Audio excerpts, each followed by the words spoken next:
La diversification, c'est une étape essentielle du développement nutritionnel et sensoriel de votre enfant. Et ça se passe en général entre 4 et 6 mois. Tout simplement parce qu'à partir de 6 mois, le lait ne couvre plus les besoins nutritionnels de l'enfant et il faut compléter par de la nourriture solide. Mais comment savoir si votre enfant est prêt? En premier, c'est vraiment très enfant dépendant et il faut rechercher certains signes. Déjà, est-ce qu'il tient assis avec soutien?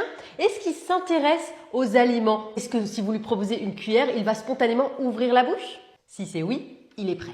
Pour la diversification en soi, on conseille de faire aliment par aliment, de commencer les aliments potentiellement allergisants le plus tôt possible. Et après, vous avez le choix entre proposer à votre enfant des purées ou la DME, la diversification menée par l'enfant, où on va lui proposer des plus gros bouts. Il faut que les bouts tiennent dans sa main, mais attention, il faut que tous ces aliments de la DME soient mous. C'est-à-dire qu'il faut que vous n'ayez aucun problème pour les écraser dans vos doigts, parce que l'enfant, il n'a pas de dents, il devra les écraser avec sa langue. Et une fois que la diversification est faite, on a tendance à se dire que tout roule.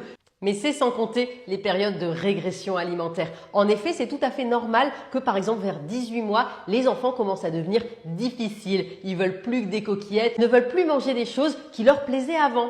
Et dans ce cas-là, il faut être vigilant parce qu'il peut y avoir des carences. Par exemple, la carence en fer qui est la carence la plus fréquente chez les enfants en France et elle peut entraîner des difficultés d'apprentissage. Chez les enfants qui n'aiment pas trop la viande ou le poisson, il faut faire attention à la carence en vitamine B.